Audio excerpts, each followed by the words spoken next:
सुबह एक प्यारा गुब्बारे वाला आता था जिसकी टोकरी में तरह तरह के रंग बिरंगे गुब्बारे होते थे। गांव के बच्चे उसे दूर से देखते ही दौड़ पड़ते और उसकी तरफ भागते चले आते। गुब्बारे वाला अपनी मीठी मुस्कान के साथ बच्चों को गुब्बारे देता और सबको बहुत खुश कर देता। उसकी वजह से गांव में हर दिन हंसी और खुशियों की बहार छा जाती थी। एक छोटे से गांव में एक प्यारा बच्चा रहता था जो बहुत खुश मिजाज था। एक दिन वह बाजार में गुब्बारे खरीदने गया, लेकिन उसके पास पैसे नहीं थे। गुब्बारे वाले अंकल ने उसकी मुस्कान देखकर उसे एक रंग बिरंगा गुब्बारा मुफ्त में दे दिया। यह देखकर गांव के सभी लोग बहुत खुश हुए और उन्होंने समझा कि जब हम खुशी बांटते हैं तो वह और भी बढ़ जाती है। फिर सबने मिलकर एक दूसरे की मदद करने का वादा किया ताकि गांव हमेशा खुशियों से भरा रहे। यह कहानी एक छोटे से गांव में रहने वाले एक गरीब बच्चे से आरंभ होती है। उसकी आर्थिक स्थिति भले ही कमजोर थी, लेकिन उसका दिल बहुत बड़ा था। वह हमेशा अपने आसपास के लोगों की सहायता करने के लिए तत्पर रहता था। उसकी यही विशेषता उसे गांव के अन्य बच्चों से अलग बनाती थी। कठिनाइयों के बावजूद वह उम्मीद और दया का प्रतीक बना रहा। इस गांव में एक गरीब बच्चा रहता है जिसके पास खुद के लिए बहुत कम साधन है। फिर भी वह अपनी छोटी छोटी चीजें और समय गांव के लोगों के साथ खुशी खुशी बांटता है।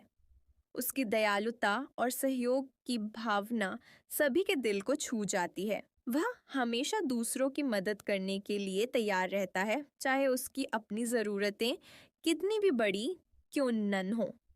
इसी वजह से गांव के लोग उसे बहुत स्नेह और सम्मान देते हैं। एक शांत सुबह गांव में अचानक एक स्वर्गदूत का आगमन होता है। वह स्वर्गदूत गरीब बच्चे की दयालुता और उसकी मदद करने की भावना को देखकर अत्यंत प्रभावित होता है। उसकी निस्वार्थता और दूसरों के प्रति सहानुभूति स्वर्गदूत के मन को छू जाती है। यह दृश्य स्वर्गदूत के लिए एक प्रेरणा बन जाता है, जिससे वह सोचता है कि मानवता में अब भी अच्छाई जीवित है। स्वर्गदूत ने बच्चे की दयालुता से प्रभावित होकर उसे आशीर्वाद दिया। इस आशीर्वाद के प्रभाव से पूरे गांव में खुशहाली फैल गई। लोग एक दूसरे की मदद करने के लिए प्रेरित हुए और समाज में आपसी सहयोग की भावना मजबूत हुई। इस घटना ने सभी को यह सिखाया कि छोटी सी भलाई भी बड़े बदलाव ला सकती है। एक शांतिपूर्ण गांव में एक दयालु किसान अपने प्रिय गाय के साथ रहता था। दोनों के बीच गहरा स्नेह और समझ थी, जिससे उनका जीवन सुखमय बीतता था। किसान हर दिन गाय की देखभाल करता और उसे ताजे चारे से खिलाता। गांव के लोग भी उनकी मित्रता की मिसाल देते थे। इस सरल और शांत वातावरण में उनकी दिनचर्या हंसी खुशी से गुजरती थी। किसान अपनी गाय की बहुत देखभाल करता है। वह उसे समय पर चारा और पानी देता है, उसके लिए सुरक्षित और आरामदायक आश्रय बनाता है और स्नेहपूर्वक उसका ध्यान रखता है। बदले में गाय किसान के रोजमर्रा के कार्यों में सहायता करती है, जैसे दूध देना और खेत के काम में मदद करना। इस तरह दोनों के बीच एक गहरा और सहकारी संबंध बनता है। एक दिन गाय को कठिनाई का सामना करना पड़ता है। किसान बिना किसी स्वार्थ के उसकी मदद करता है, जिससे उसकी सेवा, भावना और करुणा स्पष्ट झलकती है। किसान का यह व्यवहार न केवल पशु के प्रति उसकी जिम्मेदारी को दर्शाता है, बल्कि सच्ची मानवता की मिसाल भी पेश करता है। इस घटना से यह सिद्ध होता है कि दया और सहायता का भाव सभी जीवों के लिए आवश्यक है। किसान की दयालुता के परिणाम स्वरूप गाय उसके जीवन में अप्रत्याशित खुशियां और समृद्धि लेकर आती है। यह घटना यह दर्शाती है कि जब हम निस्वार्थ भाव से दूसरों की मदद करते हैं, तो उसका फल अवश्य मिलता है। किसान की सेवा भावना ने केवल उसकी कठिनाइयों को दूर किया, बल्कि उसके परिवार में भी सुख शांति लाई। यह कहानी हमें सिखाती है कि अच्छे कर्म कभी व्यर्थ नहीं जाते। समय आने पर उनका प्रतिफल अवश्य मिलता है। इस कहानी का मुख्य संदेश यह है कि निस्वार्थ सेवा और दयालुता न केवल दूसरों के जीवन में सकारात्मक बदलाव लाती है, बल्कि स्वयं के लिए भी सुख और सौभाग्य का मार्ग प्रशस्त करती है। जब हम बिना किसी स्वार्थ के दूसरों की सहायता करते हैं, तो समाज में आपसी विश्वास और सद्भावना बढ़ती है। ऐसे कार्य हमारे जीवन को अर्थपूर्ण बनाते हैं और अंततः हमें सच्ची प्रसन्नता की अनुभूति कराते हैं। इसलिए हमें सदैव दया और सेवा के मार्ग पर चलना चाहिए। एक घने जंगल में रहता था एक प्यारा भालू, जिसका नाम था मीतू। मीतू भालू की एक छोटी सी मिठाई की दुकान थी, जहां हर रोज तरह तरह की स्वादिष्ट मिठाइयां बनती थीं। सारे जानवर मीतू की दुकान पर आते, हंसते खेलते और मिठाइयाँ खाते। मीतू भालू बहुत दयालु था। वह अपने दोस्तों की हमेशा मदद करता और सबका दिल जीत लेता। उसकी दुकान जंगल में सबसे खास जगह बन गई थी, जहाँ दोस्ती और मिठास दोनों मिलती थीं। एक दिन भालू बहुत खुश था, क्योंकि उसके पास ढेर सारी स्वादिष्ट मिठाइयाँ थीं। लेकिन जब वो खेलने गया और वापस लौटा, तो उसकी सारी मिठाइयाँ गायब थीं। भालू को बहुत दुख हुआ और वह सोचने लगा कि उसकी मिठाइयाँ कहाँ चली गईं। उसके दोस्त चुपचाप मुस्कुरा रहे थे, लेकिन उन्होंने भालू को सच्चाई नहीं बताई। भालू परेशान होकर अपने दोस्तों से पूछता है, लेकिन कोई भी कुछ नहीं बताता। आखिरकार सभी दोस्तों ने अपनी गलती मान ली और भालू से सच सच सब कुछ बता दिया। भालू ने उनकी ईमानदारी देखकर उन्हें माफ कर दिया। अब सभी दोस्त पहले से भी अच्छे दोस्त बन गए। उन्होंने वादा किया कि आगे से हमेशा एक दूसरे का साथ देंगे और सच्चाई का साथ नहीं छोड़ेंगे। एक दूरस्थ राज्य में एक बुद्धिमान और दयालु राजा का शासन था, जिसकी प्रजा उसे अत्यंत सम्मान देती थी। राजा सदैव अपने लोगों की भलाई के लिए चिंतित रहता और उनके सुख दुख में भागीदार बनता। उसे विश्वास था कि परिश्रम ही समृद्धि और खुशहाली की कुंजी है। अपने राज्य में वह मेहनत और ईमानदारी को बढ़ावा देता, ताकि हर नागरिक अपने जीवन में प्रगति कर सके। राज्य के मंत्री अपने कर्तव्यों से लगातार बचते रहते हैं।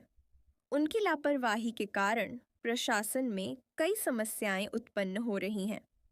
मंत्री का यह आलसी व्यवहार न केवल कर्मचारियों में असंतोष फैला रहा है, बल्कि आम जनता भी परेशान है। राजा इस स्थिति को देखकर गहरी चिंता में डूब गए हैं और उन्हें राज्य के भविष्य की चिंता सताने लगी है। राजा ने अपने मंत्री को परिश्रम का महत्व समझाने के लिए एक अनोखी योजना बनाई। उन्होंने मंत्री के सामने कई चुनौतियां रखीं, जिनमें उसे स्वयं श्रम करके समाधान ढूंढना था। हर चुनौती में मंत्री को यह अनुभव हुआ कि बिना मेहनत के सफलता संभव नहीं है। राजा ने इन प्रयासों के माध्यम से मंत्री को यह सिखाया कि परिश्रम से ही सच्ची संतुष्टि और उपलब्धि मिलती है। अंततः मंत्री ने भी स्वीकार किया कि कठिन परिश्रम का कोई विकल्प नहीं है। मंत्री ने अपनी पिछली गलतियों से सीखते हुए पूरे समर्पण के साथ कड़ी मेहनत करना शुरू किया। उसने अपनी जिम्मेदारियों को गंभीरता से निभाया और हर कार्य में सुधार लाने का प्रयास किया। उसकी मेहनत और लगन के परिणाम स्वरूप राज्य में समृद्धि आने लगी और प्रजा खुशहाल हो गई। यह उदाहरण स्पष्ट करता है कि निरंतर प्रयास और सीखने की इच्छा से ही सच्ची सफलता मिलती है। यही जीवन का महत्वपूर्ण पाठ है कि परिश्रम के बिना कोई भी लक्ष्य हासिल नहीं किया जा सकता। एक घने और सुंदर जंगल में कछुआ और खरगोश रहते थे। दोनों बहुत अच्छे दोस्त थे, लेकिन उनके स्वभाव एक दूसरे से बिल्कुल अलग थे। कछुआ शांत, धैर्यवान था, जबकि खरगोश बहुत फुर्तीला और चंचल था। जंगल के सभी जानवर उनकी दोस्ती की मिसाल देते थे। हर दिन वे साथ खेलते, बातें करते और खूब हंसी मजाक करते थे। एक दिन जंगल में खरगोश अपनी तेज दौड़ने की क्षमता पर बहुत घमंड कर रहा था। वह सब जानवरों के सामने कछुए का मजाक उड़ाता है और कहता है, तुम तो बहुत धीरे चलते हो, मुझे कभी हरा नहीं सकते। कछुआ शांत रहता है, लेकिन वह खरगोश की चुनौती स्वीकार कर लेता है। दोनों के बीच एक दौड़ की शर्त लगती है, जिसे देखने के लिए सारे जंगल के जानवर उत्साहित हो जाते हैं। अब सबकी निगाहें इस अनोखी दौड़ पर टिकी हैं। जैसे ही दौड़ शुरू हुई, खरगोश फुर्ती से दौड़ता हुआ सबको पीछे छोड़ देता है। उसे अपनी तेज रफ्तार पर बहुत घमंड था, इसलिए वह रास्ते में एक पेड़ के नीचे आराम करने बैठ जाता है। दूसरी ओर कछुआ बिना रुके धीरे धीरे आगे बढ़ता रहता है। वह जानता था कि लगातार कोशिश करने से ही मंजिल मिलती है। कछुआ अपनी चाल में विश्वास रखता है और बिना थके दौड़ता चला जाता है। आखिरकार कछुआ अपनी धीमी लेकिन लगातार कोशिश से दौड़ जीत जाता है। ये देखकर सभी जानवर बहुत हैरान रह जाते हैं। अब सबको समझ आ जाता है कि धैर्य और निरंतरता से कोई भी लक्ष्य हासिल किया जा सकता है। खरगोश भी अपनी गलती मानता है और कछुए को बधाई देता है। इस तरह जंगल में सबको एक नई सीख मिलती है। यह कहानी एक छोटे से शांतिपूर्ण गांव में घटित होती है, जहां हर कोई आपसी प्रेम और सहयोग से रहता है। इसी गांव में एक दयालु हृदय वाला बच्चा रहता है, जो हमेशा सत्य बोलता है और कभी झूठ नहीं बोलता। उसकी सच्चाई और नेकदिली के कारण गांव के लोग उसे बहुत पसंद करते हैं। उसका सरल स्वभाव और ईमानदारी सभी के लिए प्रेरणा का स्रोत है। यही बच्चा हमारी कहानी का मुख्य पात्र है। जब बच्चा किसी कठिन परिस्थिति में फंस जाता है, तो उसके सामने एक बड़ी चुनौती खड़ी हो जाती है। सच बोलने से उसे परेशानी का सामना करना पड़ सकता है, जबकि आसपास के लोग उसे झूठ बोलने के लिए प्रेरित करते हैं। ऐसे समय में बच्चे के मन में द्वंद्व उत्पन्न होता है कि सही क्या है। यह स्थिति उसके नैतिक मूल्यों और निर्णय क्षमता की परीक्षा लेती है। बच्चा साहसिकता से ईमानदारी का चयन करता है, जिससे शुरुआत में उसे कुछ कठिनाइयों का सामना करना पड़ता है। हालांकि समय के साथ उसकी सच्चाई को सभी मान्यता देते हैं और उसके प्रति सम्मान बढ़ जाता है। अंततः यह ईमानदारी उसे सच्ची खुशी दिलाती है। इस अनुभव से बच्चा समझता है कि सत्य हमेशा विजयी होता है। कल्पना कीजिए एक अद्भुत जादुई दुनिया, जहां हर जीव की अपनी अनोखी ख्वाहिशें हैं। इसी दुनिया में एक नन्हा हाथी रहता है, जिसके मन में एक अनोखा सपना पलता है। उसके पास पंख हों और वह ऊंचे बादलों के पार उड़ सके। यह सपना उसकी जिज्ञासा को और भी बढ़ा देता है और वह सोचता है कि क्या सचमुच उड़ना संभव है। उसकी कल्पना में रंग भरते हुए वह नए नए सवालों और रोमांचक संभावनाओं से घिर जाता है। यही जिज्ञासा उसे आगे बढ़ने और अपने सपनों को छूने की प्रेरणा देती है। हाथी अपनी कल्पना की उड़ान में आसमान में उड़ते हुए खुद को देखता है। वह सफ़र के दौरान कई नए दोस्तों से मिलता है, जिनके साथ उसकी दोस्ती गहरी होती जाती है।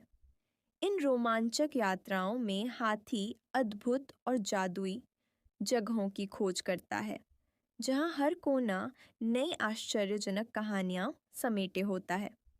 उसकी कल्पना उसे सीमाओं से परे ले जाती है और हर अनुभव उसे कुछ नया सिखाता है। हाथी के सपनों में वह खुद को उड़ता हुआ रंग बिरंगे बादलों के बीच खेलता हुआ देखता है, जहां सब कुछ संभव लगता है, लेकिन वास्तविकता में उसे अपनी सीमाओं का सामना करना पड़ता है और वह समझता है कि हर किसी की अपनी खासियत होती है। कल्पना की शक्ति उसे नए दृष्टिकोण देती है और आत्म स्वीकृति का महत्व सिखाती है। धीरे धीरे हाथी जान जाता है कि खुश रहना बाहरी चीजों में नहीं, बल्कि खुद को अपनाने में है। इस तरह वह अपने सपनों और सच्चाई के बीच संतुलन बनाकर सच्ची खुशी पाता है। कल्पना और वास्तविकता दोनों ही हमारे जीवन को सुंदर बनाती हैं। जब हम बड़े सपने देखते हैं तो हमारे भीतर की रचनात्मकता और आत्मविश्वास बढ़ता है। हर बच्चा अपने आप में खास है और उसकी अनोखी खूबियाँ उसे अलग बनाती हैं। अपने सपनों का पीछा करते हुए अपनी विशेषताओं को अपनाना न भूलें। याद रखें, आप जैसे हैं वैसे ही अनमोल हैं। एक छोटे से गांव में सेठ जी रहते थे जो बहुत कंजूस थे। वे कभी भी अपना धन किसी के साथ नहीं बांटते थे, चाहे कोई कितना भी जरूरतमंद क्यों ना हो। गांव के लोग अक्सर उनकी इस आदत से परेशान रहते थे और बच्चे भी सोचते थे कि सेठ जी इतने पैसे वाले होकर भी किसी की मदद क्यों नहीं करते। सेठ जी का यह व्यवहार पूरे गांव में उदासी और निराशा फैला देता था। सभी को उम्मीद थी कि एक दिन सेठ जी बदल जाएंगे। एक दिन गांव में एक गरीब परिवार मदद मांगने आया। वे बहुत परेशान थे और सेठ के पास उम्मीद लेकर पहुंचे, लेकिन सेठ ने उनकी कोई मदद नहीं की और उन्हें खाली हाथ लौटा दिया। यह देखकर गांव के सभी लोग बहुत दुखी हो गए, क्योंकि वे जानते थे कि सेठ के पास बहुत कुछ था, फिर भी उसने गरीब परिवार की मदद नहीं की। एक रात सेठ जी ने एक अनोखा सपना देखा। सपने में उन्हें बताया गया कि दान करने से दिल को सच्ची खुशी मिलती है। सुबह उठते ही सेठ जी ने अपने धन का कुछ हिस्सा गरीबों और जरूरतमंदों में बांट दिया। गांव के लोग बहुत खुश हो गए और चारों तरफ मुस्कान फैल गई। अब सेठ जी का दिल भी हल्का और खुश रहने लगा। एक छोटे से गांव में रामू नाम का एक किसान रहता था। वह बहुत मेहनती था और हर दिन अपने खेतों में खूब काम करता था। लेकिन उसकी किस्मत उसका साथ नहीं देती थी, क्योंकि उसकी फसलें बार बार खराब हो जाती थीं। फिर भी रामू कभी हार नहीं मानता था और हमेशा मुस्कुराते हुए अपने काम में लगा रहता था। उसकी मेहनत और हिम्मत बच्चों के लिए एक बड़ी मिसाल थी। एक दिन हमारे प्यारे किसान चाचा को खेत में काम करते करते अचानक एक जादुई परी मिलती है। परी उनकी ईमानदारी और मेहनत देखकर बहुत खुश हो जाती है। वह मुस्कुराकर किसान से कहती है, तुम्हारी मेहनत और अच्छे कर्म ही तुम्हारी किस्मत बदल सकते हैं। फिर परी किसान को एक चमकता हुआ खास बीज देती है और कहती है कि इसे अच्छे से बोना। किसान चाचा बहुत खुश हो जाते हैं और सोचते हैं कि अब कुछ अच्छा ज़रूर होगा। किसान ने परी के दिए हुए बीज को बड़े प्यार और मेहनत से अपने खेत में बो दिया। हर दिन वह बीज की देखभाल करता, उसे पानी देता और उसकी रक्षा करता। उसकी मेहनत रंग लाई और खेत में हरी भरी फसल लहलहाने लगी। अब किसान बहुत खुश था, क्योंकि उसकी फसल ने उसकी किस्मत बदल दी थी। इस कहानी से बच्चों को यह सीख मिलती है कि मेहनत और अच्छे काम करने से हमेशा सफलता मिलती है। एक घने जंगल में एक प्यारी सी छोटी बकरी अपने परिवार के साथ रहती थी। वह बकरी बहुत चंचल और खुशमिजाज थी, हमेशा खेलती कूदती और अपने दोस्तों के साथ मस्ती करती रहती थी। उसके परिवार में उसकी मम्मी, पापा और दो छोटे भाई बहन भी थे। सभी मिलकर हर दिन नए नए खेल खेलते और जंगल में घूमते थे। बकरी की मुस्कान से पूरा जंगल हमेशा खुश रहता था। एक घने जंगल में सभी जानवर खुशी से रह रहे थे, लेकिन अचानक एक दिन वहां एक बड़ा शेर आ गया। शेर की दहाड़ सुनकर सभी जानवर डर के मारे इधर-उधर भागने लगे। लेकिन उसी जंगल में एक छोटी सी बकरी भी रहती थी, जो बहुत बहादुर थी। उसने तय किया कि वह शेर से डरने के बजाय उसका सामना करेगी। उसकी हिम्मत देखकर बाकी जानवर भी हैरान रह गए। एक दिन जंगल में बकरी ने अपनी समझदारी और बहादुरी से शेर को खूब चकमा दिया। शेर उसकी चालाकी देखकर हैरान रह गया और खाली हाथ लौट गया। जब बाकी जानवरों को यह पता चला तो वे सब बकरी की हिम्मत की खूब तारीफ करने लगे। अब बकरी जंगल में सबकी पसंदीदा बन गई थी और सब उसे अपना दोस्त मानने लगे थे। तो बच्चों, इस कहानी से हमें यह सीख मिलती है कि साहस का कोई आकार नहीं होता। चाहे हम छोटे हों या बड़े, अगर हमारे दिल में हिम्मत है तो हम कोई भी मुश्किल काम कर सकते हैं। जैसे कहानी के छोटे से हीरो ने बड़ा काम कर दिखाया, वैसे ही आप भी अपने विश्वास और मेहनत से कुछ भी हासिल कर सकते हैं। याद रखो, असली ताकत हमारे अंदर छुपी होती है। बहुत समय पहले की बात है। एक सुंदर राज्य में एक नेक और बुद्धिमान राजा राज करता था। राजा के पास एक विशेष तोता था जो बोलने में अत्यंत कुशल और ज्ञान में सबसे आगे था। इस तोते का नाम था मुनमुन। मुनमुन न सिर्फ राजा के मनोरंजन का साधन था, बल्कि वह अक्सर दरबार में अपने ज्ञान से सबको चकित कर देता था। एक दिन राजा के दरबार में एक चालाक मंत्री आया। उसने राजा से कहा, महाराज, यह तोता तो इतना ज्ञानी है कि कहीं यह आपके राज के सारे रहस्य बाहर न कर दे। क्यों न इसे पिंजरे में बंद कर दिया जाए। राजा थोड़े चिंतित हो गए, लेकिन उन्होंने मुनमुन से सलाह लेना उचित समझा। राजा ने मुनमुन से पूछा, अगर कोई तुम्हारे ज्ञान का गलत इस्तेमाल करना चाहे तो तुम क्या करोगे? मुनमुन मुस्कुराया और बोला, महाराज, सच्चा ज्ञान हमेशा रक्षा करता है। अगर मेरा ज्ञान किसी का भला कर सकता है तो मैं उसे सभी से साझा करूंगा, लेकिन अगर कोई उसका दुरुपयोग करना चाहे तो मैं चुप रहूंगा और अपनी बात छुपा लूंगा। राजा ने मुनमुन की बातों से बहुत कुछ सीखा। उन्होंने समझा कि ज्ञान को बंद नहीं किया जा सकता, बल्कि उसका सही उपयोग ही सबसे बड़ी सुरक्षा है। उन्होंने मंत्री को समझाया, ज्ञान से डरना नहीं चाहिए, बल्कि उसे सही दिशा में बढ़ाना चाहिए। मुनमुन ने बच्चों को भी सिखाया कि किसी भी ज्ञान को समझदारी और जिम्मेदारी के साथ साझा करना चाहिए, तभी वह समाज के लिए हितकारी बनता है। सभी बच्चे मुनमुन के मित्र बन गए और जब भी कोई सवाल होता वे मुनमुन से पूछते। मुनमुन हमेशा उन्हें सच बताता और उन्हें सोचने के लिए प्रेरित करता। इस तरह राजा और मुनमुन ने राज्य में ज्ञान और सुरक्षा की मिसाल कायम की और सभी को सिखाया कि ज्ञान से डरना नहीं चाहिए, बल्कि उसका सही उपयोग करना चाहिए। हर रात जब सूरज थककर सो जाता है, नन्ही परी तितली अपने छोटे से बिस्तर पर लेट जाती है। उसकी आंखें बंद होते ही रंग बिरंगे सपनों की दुनिया खुल जाती है। वहां आसमान गुलाबी है, बादल नीले हैं और जमीन पर फूलों की चादर बिछी है। तितली अपने पंख फैलाती है और सपनों के देश में उड़ान भरती है। आज तितली ने सपना देखा कि वह सबसे सुंदर रंगों वाली तितली बनना चाहती है। उसकी इच्छा है कि उसके पंखों पर इंद्रधनुष के 7 रंग चमके, मगर वह जानती थी कि सिर्फ सपना देखने से कुछ नहीं होता। अगले दिन तितली जल्दी उठी और मेहनत करने का संकल्प लिया। वह रोज नए नए फूलों से रंग चुनती, अपने पंखों को सजाती और उड़ान की प्रैक्टिस करती। रास्ते में उसे कई चुनौतियां मिली। कभी तेज हवा उसके पंखों को झुका देती, कभी बारिश में रंग धुल जाते, लेकिन तितली ने हार नहीं मानी। उसने हर बार कोशिश की, मेहनत की और अपने सपने को याद रखा। धीरे धीरे उसके पंखों पर रंग आने लगे। एक दिन जब वह सूरज की किरणों में नहाकर उड़ रही थी, सबने देखा कि उसके पंख सचमुच इंद्रधनुष जैसे चमक रहे हैं। सपनों की दुनिया में तितली ने सीखा कि सपने देखना बहुत अच्छा है, पर उन्हें सच करने के लिए मेहनत भी जरूरी है। अगर आप रंग बिरंगे सपने देखना चाहते हो तो दिल से मेहनत करो। सपनों को पूरा करने की ताकत आपके अंदर है। बस सपने देखो, मेहनत करो और अपना जादू दिखाओ। यही रंग बिरंगे सपनों की असली कहानी है, जो मेहनत और उम्मीद से साकार होती है। जंगल की गहराइयों में एक सुंदर सुबह थी।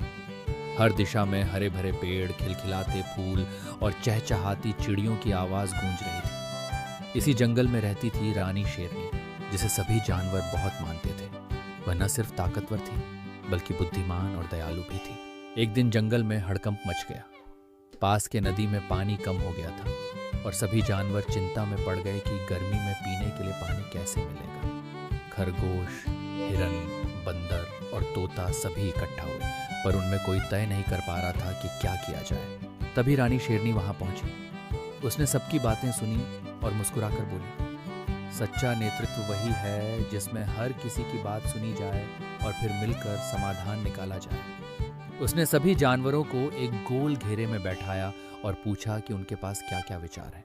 तोता बोला, हम सब मिलकर एक नया तालाब खोद सकते हैं। बंदर ने सुझाव दिया, अगर हम मिलकर काम करेंगे तो जल्दी तालाब बन जाएगा। हिरन ने कहा, हम बड़े पत्थर और मिट्टी इकट्ठा कर सकते हैं। रानी शेरनी ने सबके सुझावों की सराहना की और बोली, अगर हम सब साथ काम करें तो कोई भी मुश्किल आसान हो जाएगी। नेतृत्व का मतलब केवल आदेश देना नहीं, बल्कि सभी को साथ लेकर चलना है। सभी जानवरों ने मिलकर काम शुरू किया। शेरनी ने सबसे पहले खुद मिट्टी उठाई तो बाकी जानवर भी जोश में आ गए। कुछ ही दिनों में वहां एक सुंदर तालाब बन गया जिसमें साफ पानी भर गया। जंगल के सभी जानवरों ने खुशी मनाई और रानी शेरनी का धन्यवाद किया। उन्होंने समझा कि सच्चा नेता वही होता है जो सबकी बात सुनकर और सबको साथ लेकर किसी भी मुश्किल को हल कर सकता है। इस कहानी से छोटे बच्चों को नेतृत्व की सीख मिलती है। सुनना, मिलजुल कर काम करना और सबके विचारों की इज्जत करना ही सच्ची नेतृत्व की पहचान है। एक शांत गांव में जहां रंग बिरंगे फूल और हरे भरे पेड़ थे, वहां रहता था एक नन्हा कुत्ता जिसका नाम था बॉबी। बॉबी बहुत खास था। वह बोल सकता था। गांव के बच्चे उसकी बातें सुनकर हैरान रह जाते थे और रोज उसके पास खेलने आते थे। बॉबी को सबकी दोस्ती बहुत पसंद थी, लेकिन कभी कभी उसे शरारत भी सूझ जाती थी। एक दिन बॉबी ने सोचा, अगर मैं थोड़ा मजाक करूं तो सब और खुश हो जाएंगे। उसने बच्चों से कहा, प्यारे दोस्तों, मैंने कल रात एक बड़ा सा शेर देखा जो गांव के पास घूम रहा था। बच्चे डर गए और भागकर अपने घर चले गए। गांव में अफवाह फैल गई कि शेर आ गया है। सब लोग डरे हुए थे, लेकिन किसी ने शेर को नहीं देखा। अगले दिन बॉबी ने फिर कहा, आज मैंने देखा कि तालाब में एक मगरमच्छ आ गया है। बच्चे फिर डर गए और गांव के लोग तालाब से दूर रहने लगे। बॉबी को मजा आ रहा था, लेकिन धीरे धीरे बच्चों ने उसकी बातों पर विश्वास करना छोड़ दिया। उन्होंने सोचा, शायद बॉबी मजाक कर रहा है। एक दिन सचमुच जंगल से एक बड़ा सा जानवर गांव के पास आ गया। बॉबी ने बच्चों को बताया, लेकिन इस बार कोई उसकी बात नहीं मानता था। सबने सोचा, बॉबी फिर से झूठ बोल रहा है। लेकिन जब जानवर गांव में आया तब सबको समझ आया कि बॉबी सच कह रहा था। पर अब बहुत देर हो चुकी थी। बॉबी बहुत दुखी हुआ। उसने सब बच्चों और गांव वालों से माफी मांगी और वादा किया कि अब वह कभी झूठ नहीं बोलेगा। बच्चों ने उसे माफ कर दिया और समझ गए कि झूठ बोलने से विश्वास खो जाता है। तभी से बॉबी ने हमेशा सच बोलना शुरू कर दिया और गांव फिर से खुशियों से भर गया। ये कहानी हमें सिखाती है कि झूठ बोलने से केवल परेशानी आती है और सच हमेशा सबसे अच्छा रास्ता है। बहुत समय पहले की बात है। एक छोटे से गांव में एक बड़ा और घना पेड़ था। वह पेड़ गांव के सबसे पुराने हिस्से में खड़ा था और उसकी छांव दूर दूर तक फैली थी। गांव के बच्चे दोपहर की तेज धूप में इसी पेड़ के नीचे खेलते थे। बूढ़े दादा दादी इसी छांव में बैठकर कहानियां सुनाते थे और पक्षी उसकी शाखाओं पर चहचहाते थे। एक दिन गांव में गर्मी बहुत बढ़ गई। सूरज की किरणें इतनी तेज थीं कि लोग बाहर निकलने से डरने लगे। तभी बच्चों ने देखा कि पेड़ की छांव कितनी ठंडी और सुखद है। वे सब पेड़ के नीचे इकट्ठे हो गए और आपस में बातें करने लगे। एक बच्चा बोला, अगर ये पेड़ नहीं होता तो हम इतनी गर्मी में कहाँ खेलते। दूसरे ने कहा, पेड़ ने हमें छांव दी, हवा दी और तो और पक्षियों का घर भी यही है। वहीं पास में खड़ा बुजुर्ग व्यक्ति मुस्कुराया और बच्चों को समझाने लगा, पेड़ सिर्फ छांव ही नहीं देते, वे हमारी धरती को भी बचाते हैं। पेड़ हवा को साफ करते हैं, बारिश लाते हैं और मिट्टी को मजबूत बनाते हैं। अगर पेड़ नहीं होंगे तो हमें स्वच्छ हवा और पानी नहीं मिलेगा। बच्चों ने ध्यान से सुना और सबने मिलकर एक वादा किया। वे पेड़ की देखभाल करेंगे और गांव में और भी पेड़ लगाएंगे। उन्होंने अपने दोस्तों, माता पिता और सभी गांव वालों को बताया कि पेड़ों का पर्यावरण में कितना बड़ा महत्व है। धीरे धीरे गांव हरा भरा हो गया और हर कोई खुश रहने लगा। यह कहानी हमें यही सिखाती है कि पेड़ हमारे जीवन का अभिन्न हिस्सा है। उनकी छांव हमें गर्मी से बचाती है और उनका अस्तित्व धरती को स्वस्थ रखने के लिए ज़रूरी है। अगर हम अपने पर्यावरण की रक्षा करना चाहते हैं तो पेड़ों का संरक्षण और अधिक पेड़ लगाना हमारी जिम्मेदारी है।